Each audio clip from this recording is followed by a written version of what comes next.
l'actualité de ce 31 juillet 2020, vendredi pluvieux pour la fête de la Tabaski, toujours tournée vers la recherche de la paix au Burkina, à Ouagadougou, Bobo-Dioulasso ou encore dans la commune de Niou, province du Kourouégo, les fidèles musulmans ont prié pour la paix et la cohésion sociale. Toutes les images et les messages véhiculés dans ce journal. Qu'allons-nous devenir si nous perdons le pouvoir? Ce sont en substance les propos tenus hier par Maître Beniwende Sankara, presque en off, au cours d'une conférence de presse et qui sont depuis relayés sur la toile. Ce soir, nous vous proposons la réaction du président du CDP, Edi Komboigo. Et puis, Tahirou Barry fait de la sécurité et de l'éducation des questions prioritaires de son programme de campagne. Le candidat du MCR a expliqué au Conseil national de la jeunesse les détails de ce qu'il prévoit faire dans ces deux secteurs s'il accédait à la magistrature suprême. Voilà pour le sommaire. Bonsoir et bienvenue à ce 19h30.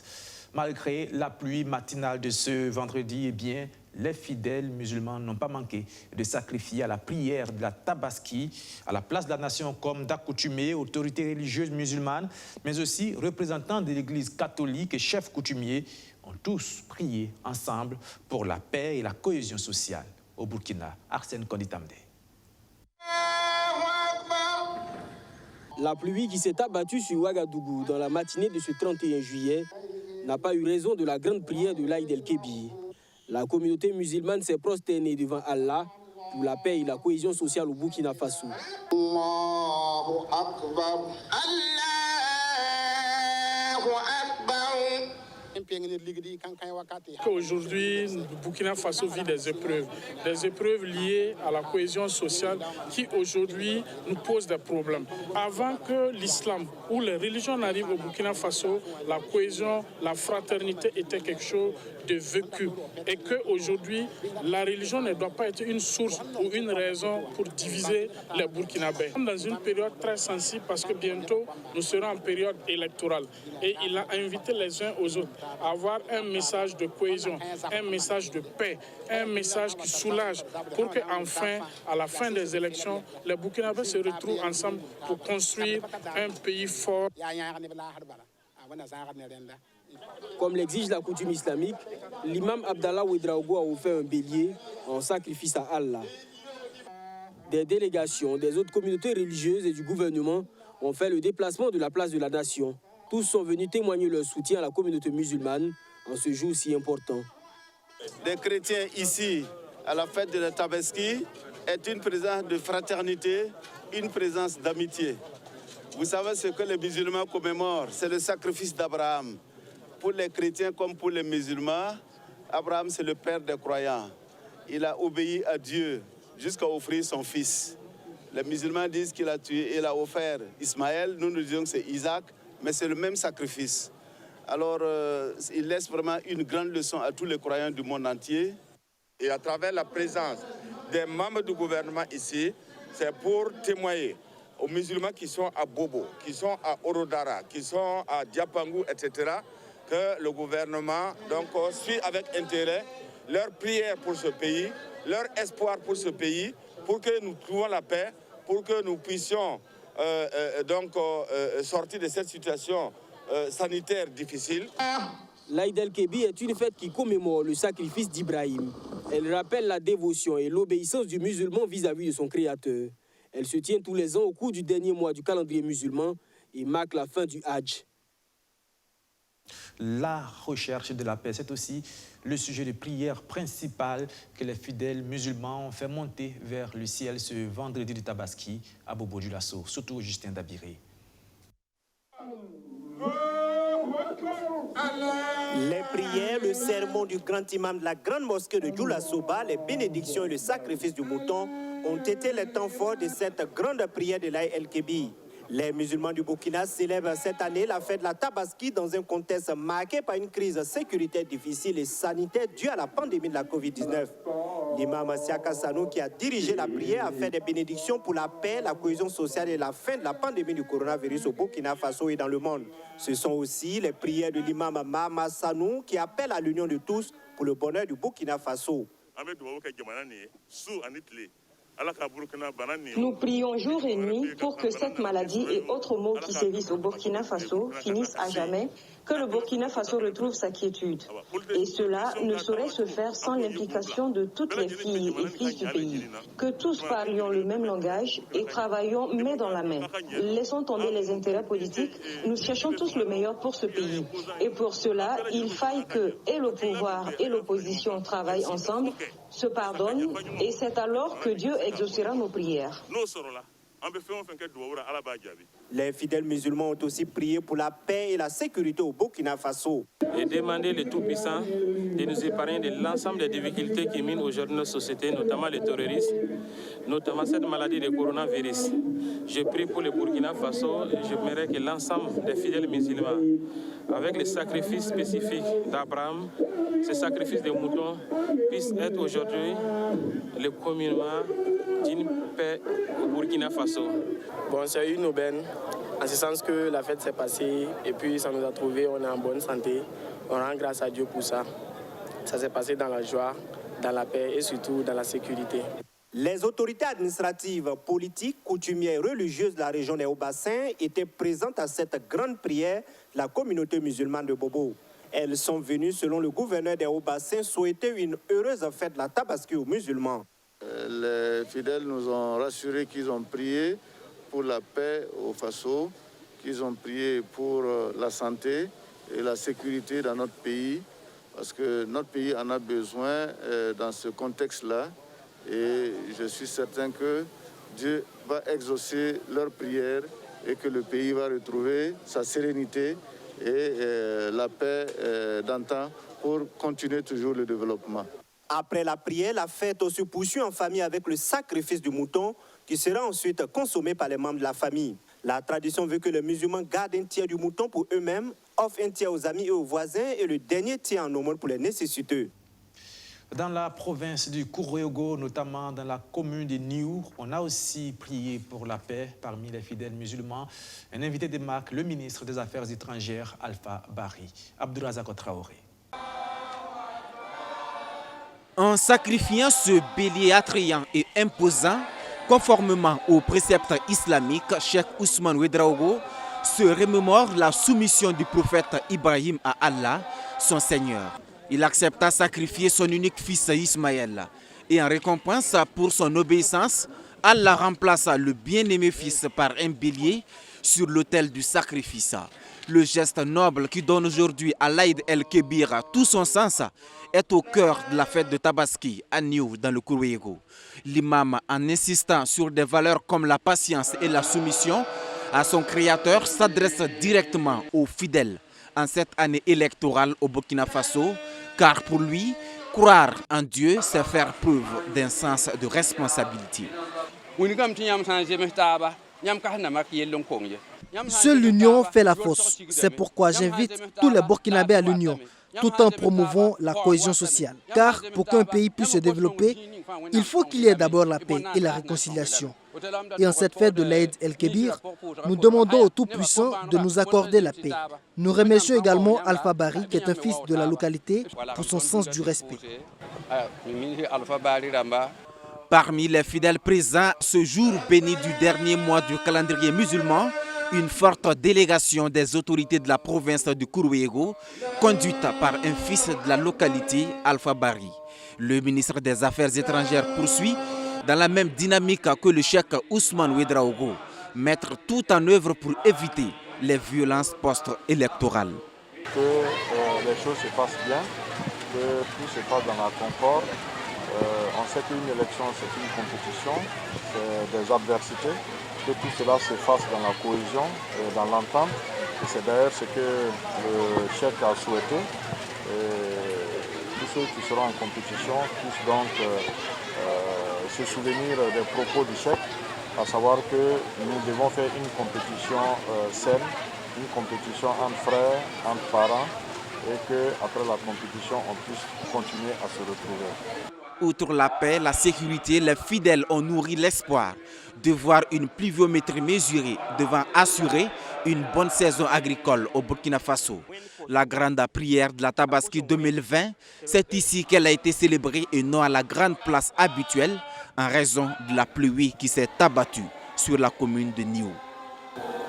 Ce jour de la fête de la Tabaski a été aussi l'occasion pour le président du CDP de manifester sa solidarité envers les fidèles musulmans qui n'ont pas pu accomplir le Hajj à cause de la crise du coronavirus. On écoute Edi Komboigo.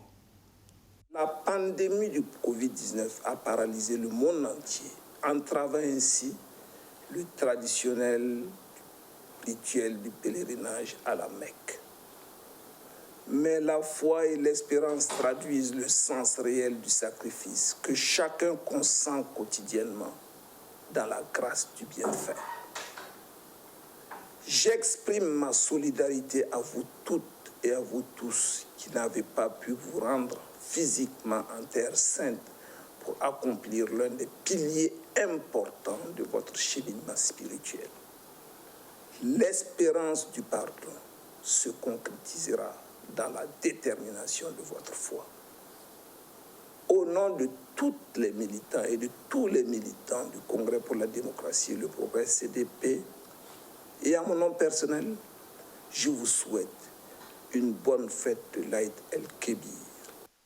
Eh bien, après son discours, c'est en toute décontraction que le président du CDP s'est prêté aux questions des journalistes. Répondant à ces questions, au cours de cet exercice, eh bien, Edi Komboigo s'est également prononcé sur l'actualité politique, notamment la perspective d'une alliance au sein de l'opposition en cas de deuxième tour de la présidentielle. Mais il a aussi et surtout réagi aux propos de Maître Bénéwandé Sankara sur l'éventualité de la perte du pouvoir par la majorité et des possibles représailles de l'opposition dans ce cas. Le point, Archimède Boy. Lors d'une conférence de presse tenue le 30 juillet dernier, Maître Bénéwandé Sankara a laissé entendre en substance « Nous avons intérêt à conserver le pouvoir, car si le CDP le prend, où irons-nous » Des propos qui font sourire le président du Congrès pour la démocratie et le progrès. Pour Edi Komboigo, son parti n'est pas revanchard. Non. Maître Bénéwandé Sankara est avocat. S'il n'est pas élu et s'il a perdu le pouvoir, il choisira soit d'aller défendre encore ses clients, soit d'aller faire des études. En tout cas, il ira faire ce qu'il veut. Il se promènera librement. Mais s'il a posé des actes délictueux ou criminels, ce n'est pas Edi Komboigo ni le CDP, ce serait la justice. Le chef de file de l'opposition, Zéphirin Diabré, a rendu visite hier à Kadri Désiré Ouedraogo, transfuge du CDP et candidat à la présidentielle de novembre prochain. Dans cette visite, Edi Komboigo voit l'expression simple de la démocratie. Je pense que Zéphirin Diabré est un démocrate. C'est son droit le plus absolu. S'il a reçu une invitation, il doit répondre. Vous savez, Kadri Désiré Ouedraogo n'est pas aussi dupe comme on le pense. Même s'il y a un certain nombre de cadres qui veulent détruire le CDP à son intérêt, il a fini par dire aux journalistes qu'ils sont ceux qui veulent l'opposer à Edi Komboigo et qu'il faut qu'ils arrêtent. Il sait ce que c'est que le CDP. Je pense qu'il s'il veut gouverner, il ne s'est même pas exclu qu'un jour ou l'autre, il nous rejoigne. Le président du CDP est confiant, son parti revient aux affaires en 2020. Même en fraudant, l'écart sera tel que même une fraude ne pourrait pas empêcher le CDP d'accéder au pouvoir. Vous savez pourquoi ils nous ont exclus en 2015 sur des bases fallacieuses? C'est parce qu'ils connaissent la force du CDP. En rappel, c'est le 26 juillet dernier, dans une ambiance de fête, qu'Edi Komboigo a été investi candidat du CDP pour la présidentielle de novembre prochain. Et pendant ce temps, le candidat du MCR, Tahirou Barry, lui, s'est entretenu avec le Conseil national de la jeunesse. Objectif, expliquer le contenu de son programme et la place qu'il entend accorder à la sécurité et à l'éducation. Alexis Belemnaba. Face au Conseil national de la jeunesse du Burkina Faso, le candidat du MCR, le Mouvement pour le changement et la renaissance, Tahirou Barry, dévoile les grands axes de son programme présidentiel de 2020. Éducation, santé, sécurité, emploi et agriculture, ce sont entre autres quelques points parmi les 15 sur lesquels le président du MCR échange avec les secrétaires généraux du Conseil national de la jeunesse venus des 45 provinces du pays. Il faut refonder le système éducatif. Il faut lui conférer un statut plus valorisant. Il faut lui donner un sens. Et à la matière, il y a les filières professionnalisantes qu'il faut mettre en avant. Il y a des lycées professionnels qu'il faut construire dans chaque région. Il y a des lycées scientifiques qu'il faut construire. Il y a des lycées agricoles qu'il faut construire. Du côté de la sécurité, Tahirou Barry promet d'engager une loi de programmation de 1000 milliards afin de rendre la sécurité performante. Parmi nos 15 mesures, l'une des premières mesures, c'est d'engager une loi de programmation sécuritaire de 1000 milliards qui va s'ajouter à une loi de programmation militaire qui existe déjà, qui a un budget de 700 milliards que nous allons porter à 1000 milliards. Et l'objectif, à travers ces plans, ces lois de programmation militaire et sécuritaire, c'est de permettre à ces institutions d'avoir des moyens modernes et adaptés pour défendre la nation. Le président national de la jeunesse rassure le candidat du MCR que le Conseil travaille dans l'objectivité et qu'il appartient aux jeunes de faire un choix rationnel sur la base des programmes des candidats. On voulait rassurer donc l'ensemble des candidats qui donc ne connaissent pas mieux le Conseil, que le Conseil est une structure qui travaille que pour la jeunesse et pour le développement du Burkina Faso. Et vous rassurer que le Conseil national de la jeunesse va travailler donc dans l'objectivité et appeler les jeunes donc à faire un choix objectif, un choix rationnel et apprécier les candidats donc selon leur programme. En ce qui concerne l'entrepreneuriat, Tahirou Barry envisage de mettre un fonds de 100 milliards de francs CFA pour soutenir les projets innovants des jeunes et des femmes. De même pour la justice, l'opération Dragon sera mise en place pour lutter contre la corruption, la fraude et les détournements. Pendant 3 jours, l'université Nazi Boni de Bobo-Dioulasso a tenu cette toute première journée doctorale du laboratoire d'algèbre, de mathématiques discrètes et d'informatique. À travers ces journées d'excellence, cette université entend véhiculer le message de l'importance de l'innovation technologique et scientifique dans toute ambition de développement durable. Surtout Justin Dabiré. Science et innovation au service du développement durable, c'est sous ce thème que se tient la première édition des journées doctorales du laboratoire d'algèbre, de mathématiques discrètes et d'informatique LAMDI à l'université Nazi Boni. Ces doctorales constituent, selon le président de l'université Nazi Boni, une occasion pour les doctorants de travailler en groupe pluridisciplinaire, développer leur réseau, valoriser leurs compétences et parfaire leurs projets professionnels. C'est excellemment des moments assez importants pour nous, où la recherche, n'est-ce pas, rime avec le savoir et l'innovation, n'est-ce pas, et qui devrait nous permettre, n'est-ce pas, de pouvoir mener donc des réflexions qui devraient nous permettre de pouvoir mieux orienter les activités de recherche de nos doctorants, qui doivent être, n'est-ce pas, en phase avec les besoins de l'entreprise, mais aussi les besoins donc de la nation entière.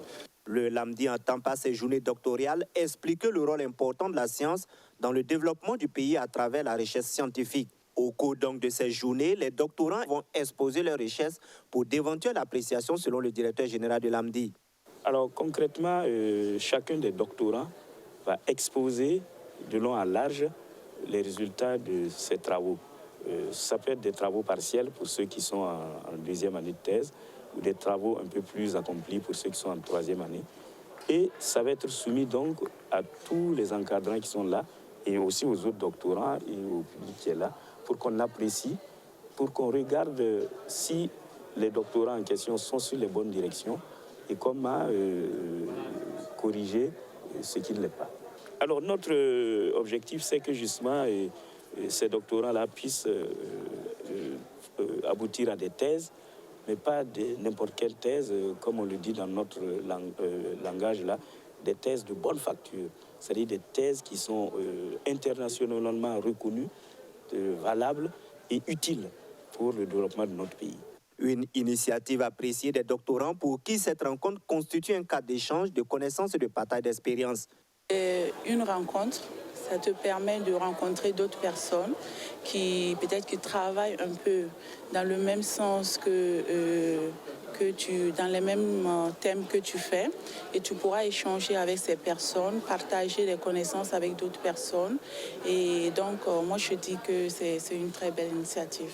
Ces journées doctorales à l'université Nazi Boni, qui regroupe une trentaine de doctorants, s'articulent autour des ateliers projets en équipe, la présentation de travaux de recherche et des rencontres avec les chefs d'entreprise. La Covid-19, parlons-en. Il faut dire que la sensibilisation ne faiblit pas. Soutenue par l'ONG Plan International, plusieurs équipes de jeunes sillonnent concessions et marchés pour attirer l'attention sur le respect des mesures barrières. Camille Baki, Archimède Boy. Comme des disciples, ils ont sillonné 5 districts de la province du Kadiogo. Ce sont des jeunes issus de 6 associations. Ils sont porteurs de messages de sensibilisation et d'accompagnement communautaire. Épaulés par l'ONG Plan Burkina, ces jeunes sont allés dans les confins des districts de Bogodogo, Signonguin, Boulmiougou, Nongrémassom et Bascui. Si on sort sur le terrain, on sillonne, on fait porte-à-porte, fait du porte-à-porte. Donc d'abord, il y a la technique d'approche, on essaye de mettre une bonne ambiance avec les gens. Et après, maintenant, on leur pose des questions à savoir s'ils ont entendu parler de la maladie à coronavirus. On se présente, on dit qu'on vient d'une association, on est financé par Plan. Et maintenant, on commence à leur expliquer dans la fiche qui est là. On leur montre les mesures et barrières à faire, dont le port du cache-nez, lavage des mains, utilisation du gel hydroalcoolique, et pas de prise de contact. 6 mètres, marché, lieu de culte, maternité ont été passés au peigne fin par ces associations de jeunes. Ils ont non seulement sensibilisé sur les bons gestes de protection contre la maladie, mais aussi apporté du matériel de protection contre la Covid-19. Pour ces associations, l'urgence d'agir est là. La maladie reste une menace. Nous, en tant que jeunes conscients, nous avons pris l'initiative avec l'accompagnement de Plan Burkina pour venir en aide à ces jeunes en les sensibilisant, en leur donnant des cache-nez et aussi en leur montrant les gestes de protection. Et Plan Burkina a été d'un grand soutien. En cette période de crise sanitaire, les bénéficiaires contents de cette action traduisent leur gratitude par des bénédictions et des remerciements. On reste dans le secteur sanitaire avec ce geste de solidarité, celui d'un élu local de l'arrondissement 4 envers le centre de santé et de promotion sociale du secteur 17 de la localité. Il fait don de matériel médical qui devrait soulager cet hôpital en grande souffrance. Sandrine Zougouri. Des matelas déchirés, des toits rongés par la moisissure, des salles d'hospitalisation très exiguës, une salle d'accouchement également restreinte. Voici les conditions dans lesquelles les agents de santé du centre sanitaire de la promotion sociale du secteur 19 de l'arrondissement numéro 4 de la ville de Ouagadougou travaillent. Ce centre de santé, construit depuis la Révolution, souffre. C'est pourquoi un conseiller de l'arrondissement 4, Boukari Compaoré, décide de voler à son secours en offrant du matériel sanitaire. Ce matin, nous sommes là parce que la semaine passée, j'ai eu à visiter l'hôpital ici. Mais après mon visite, j'ai vu que vraiment, ça ne va pas du tout. Voilà pourquoi, en tant qu'élu, moi aussi je suis allé voir mes amis et mes collègues ensemble. Voilà ce matin que nous sommes là pour remettre ce don-là. Bon, parce que vous savez que c'est la santé avant tout. Voilà pourquoi nous sommes ce matin ici. Ce don composé de matelas et de matériel d'hygiène vient soulager l'équipe technique, surtout en cette période de paludisme. On avait du matériel défectueux, Certes, ça a été renouvelé en 2019, mais au vu de la fréquentation, ça va beaucoup nous soulager. Ça va beaucoup nous soulager dans la prise en charge des malades quand on sait que bientôt c'est le pic du paludisme. Oui, le gouvernement est en train de faire des efforts. Oui, ce n'est pas suffisant parce que l'accroissement naturel de la population de l'aire sanitaire fait qu'en période de pic du paludisme, nous avons au minimum 200 mises en observation par mois. C'est énorme, avec une capacité d'accueil théorique de 3 lits. Donc ça fait que le taux d'utilisation de ces lits-là est extrêmement élevé, en ce sens qu'un matelas, maximum 6 mois, vous sentez déjà que ça s'affaisse. Témoin de ce geste, le Touknaba du dit arrondissement invite les autres à emboîter les pas aux donateurs. Il a eu vraiment un pincement au cœur quand il a visité le CSPS du secteur 19. Parce qu'il a vu que vraiment les lits étaient carrément délabrés. Vraiment, nous invitons les autres élus locaux, les conseillers, vraiment de penser à leur base. Parce que le rôle vraiment d'un conseiller, c'est d'être vraiment en contact direct avec la base. De veiller vraiment à la santé de la base. Après cette visite guidée dans les locaux du CSPS, le donateur prend l'engagement de réparer quelques sommiers de lits, de réfectionner quelques locaux pour le bien-être des malades, car pour lui, la santé n'a pas de prix. Et pour terminer, le projet PRAPS-BF qui se concrétise pour des jeunes du secteur agropastoral de la région de la boucle du Moune. Après plusieurs mois de formation, ils ont été dotés de kits d'installation qui leur permettront de se lancer dans leur projet d'entrepreneuriat. Majid Bakoua. 58 jeunes agropasteurs de la région de la boucle du Moune, désormais aptes à se lancer dans la couture, la maçonnerie, la coiffure, la soudure et la mécanique. Après 9 mois de formation, ces jeunes reçoivent ici des kits d'installation des mains du chef du gouvernement. Des kits qui devraient leur permettre de se lancer dans la vie active. Ce matériel-là va me permettre d'avoir mon propre atelier aussi, voilà, pour me débrouiller. Cette action entre dans le cadre du projet régional d'appui au pastoralisme du Sahel au Burkina Faso, PRAPS-BF. Un projet qui vise à réduire la vulnérabilité des agropasteurs à travers le renforcement de leurs capacités. Il faut dire que nous avons envisagé de diversifier les activités des jeunes pasteurs, des enfants des agropasteurs, afin qu'ils puissent faire autre chose en cas de crise. Donc, en dehors de conduire les animaux, ils pourront à présent faire de la couture, de la coiffure, de la maçonnerie, de la mécanique moto, etc., etc. Donc, c'est dans ce sens que nous avons formé ces jeunes pendant 9 mois. Et aujourd'hui, à l'issue de cette formation, nous avons aussi, avec le concours de la Chambre d'industrie, de commerce et d'industrie, les former pour la gestion d'une entreprise et leur doter maintenant de kits pour que chacun puisse opérationnel dès ce soir même. À terme, ce sont plus de 2 millions de jeunes, dont 600 000 éleveurs qui seront touchés par ce projet. Le coût de sa mise en œuvre est d'environ 16 milliards de francs CFA, financé par la Banque mondiale et l'État burkinabé. Voilà, c'est la fin de ce journal. Merci de l'avoir suivi encore une fois. Bonne fête de la Tabaski à tous les fidèles musulmans du Burkina, mais restez sur BF1 tout à l'heure à 21h00. Ça sera le Sport Time avec John William Sonda. Au revoir et bon début de week-end.